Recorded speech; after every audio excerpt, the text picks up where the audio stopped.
Good morning, Edgeman Farm. As a farm girl tayo for today. Sleep pa ang mga tao from the party.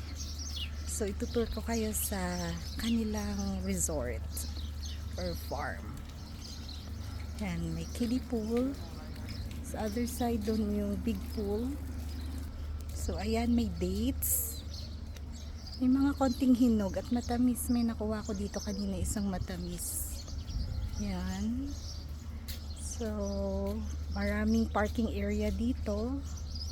I think it's 2,500 or 2,000 ang isang overnight stay.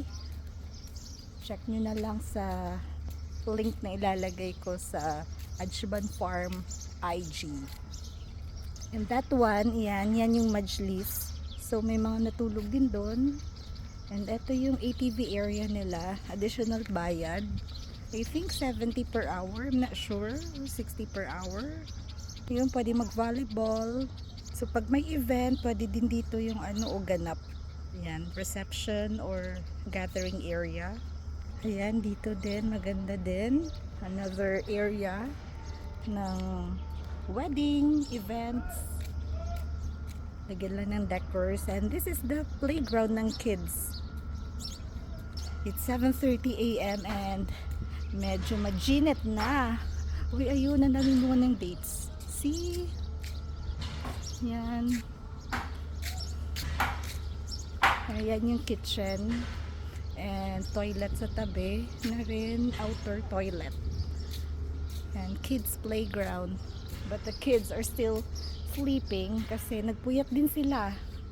Ayan, oh. Ang ganda. Parang ganda pumunta dito sa winter. Tapos ito ay ihawan portion.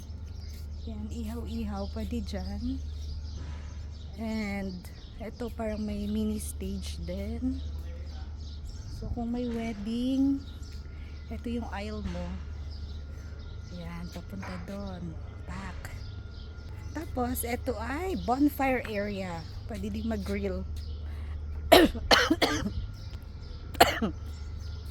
Ayun, inubutuloy ako sa dates. Pumitas kasi ako ng isa lang doon na dates. May hinog na. Tamis. And I think stable yan. But, or camel. May camel ba? Or kabayo? Wala. Most probably dito. Horse riding. Kasi nakita ko doon eh. Pwede mag horse ride. But walang horse. Ayan. So yan lang yung farm tour natin dito sa resort. Tour natin yung kitchen. Ito po yung mga chef, ang aga nagising. Gising na. Sa farm, ganito yung pagkain namin. Social. May hotdog. Ano to? Spam. Tilapia. Oh, may pa-spam.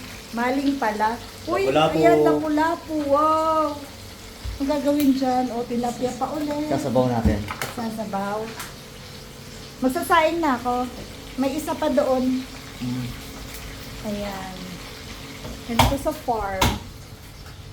Pero tulog pa yung mga tao doon. So, enter tayo from the back door. Ayan. So, hindi na nag-video kasi may mga sleeping child. Ayan.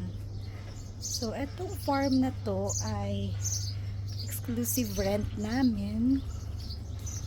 Put ko na lang yung link ng kanyang IG. Bin Edgeman, Bin Harib,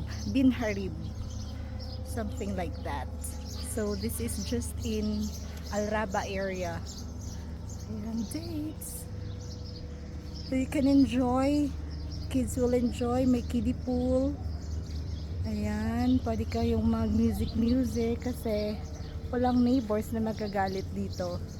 Kasi parang ito lang yung bahay na nakita namin along the way. So, sobrang lawak niya. Ayan. Mga farms lang yung katabi. O, diba, bumuhos na yung water. So, yan lang muna yung tour natin for this morning. And ako'y magsasaing na. Magsasaing na si Inday. Tapos na ang pagiging farm girl. Bye!